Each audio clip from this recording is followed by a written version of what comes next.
बहू। शादी के पहले से ही विभा को कपड़े धोने का बड़ा शौक था। कभी नल के नीचे तो कभी तालाब के पास। अरे मेरी नीली वाली लुंगी नहीं दिख रही है। विभा की अम्मा कहाँ रखी है लुंगी? अरे वो तो विभा ने परसों ही धोकर रखी थी आपकी अलमारी में, देखो वहीं होगी। वो ना मैंने आज धो दी, मुझे लगा कि गंदी हो गई होगी।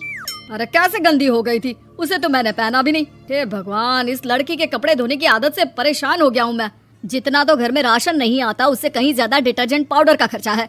इसकी शादी करवा दो, शादी जाए अपने घर में ही करे काम, फिर चाहे घर के कपड़े धोने हो या पूरे गांव के।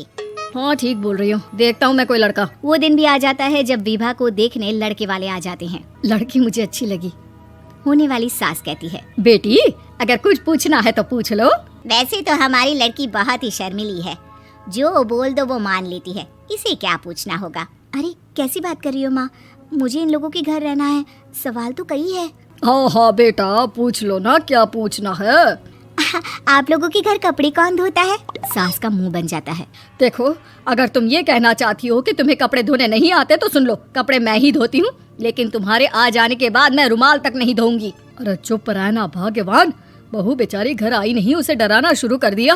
वो क्या है ना बिटिया, अभी तक तो ये कल्लू की माँ ही धोती थी, लेकिन अब तुम्हारे पापा तो दहेज में वॉशिंग मशीन देंगे ही।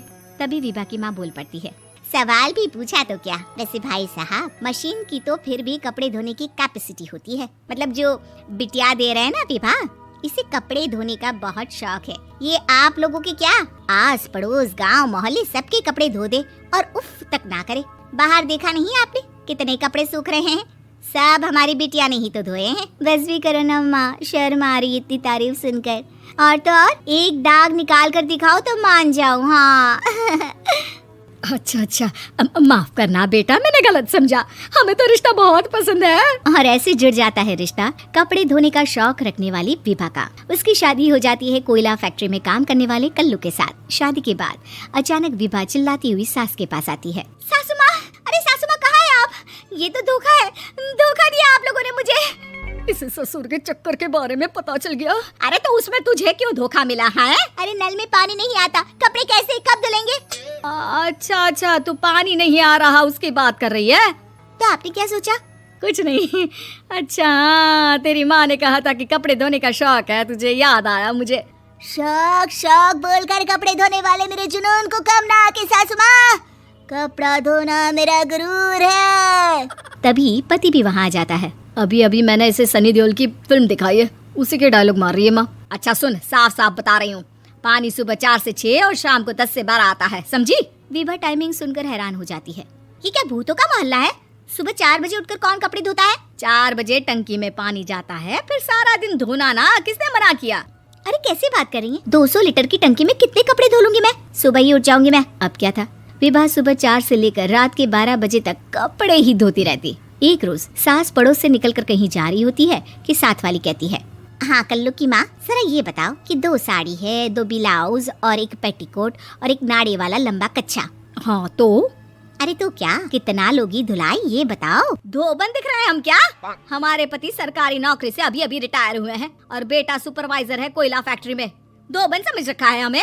हाय रे कल्लू की अम्मा, माफ कर दो, वो तो मोहल्ले में यही सब बता रहे थे कि तुमने बहू को कपड़ा धुलवाने के काम में लगा दिया है। सास को पड़ोसन की बात सुनकर गुस्सा आ जाता है। वो घर पहुंचती है जहां घर के बाहर ही इतने सारे कपड़े सूख रहे होते हैं जितने कि किसी धोबन के घर पर। अरे ओ कल्लू की दुल्हन, बाहर निकल।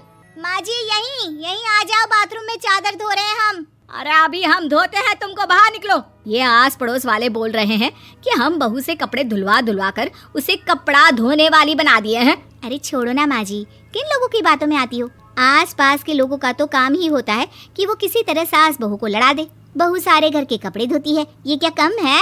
बोलिए।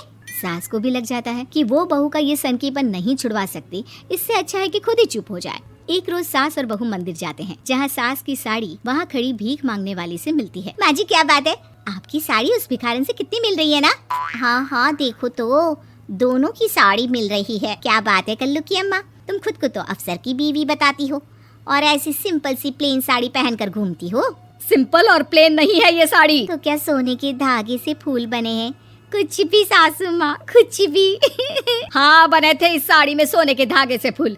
मेरे पति लेकर आए थे मद्रास से स्पेशली मेरे लिए 10,000 की। ताहे भाई साहब, इस भिखारन के लिए भी सेम टू सेम साड़ी लेकर आए होंगे 10,000 की। सास उस वक्त कुछ नहीं कहती, लेकिन बहू के साथ घर आती है और अलमारी से एल्बम निकाल कर लाती है। ये साड़ी देख रही है, ये वही साड़ी है जिसे मैंने अभी पहना था। इस साड़ी में ये जो चमकदार फूल दिख रहे हैं ना, ये सोने के धागों से काढ़े गए हैं। लेकिन तू लोकल वॉशिंग मशीन ब्रश से घिस घिस कर सारे फूलों को निकाल कर साड़ी प्लेन कर दी। मुझे माफ कर दीजिए सासू माँ। और तो और, जब मैंने तुझे तेरी गलती के लिए कुछ नहीं कहा, लेकिन तूने तो सबके सामने मेरा मजाक ही बना दिया। क्यों? बहू को समझ में आ जाता है कि अब से उसका कपड़े धोना बंद।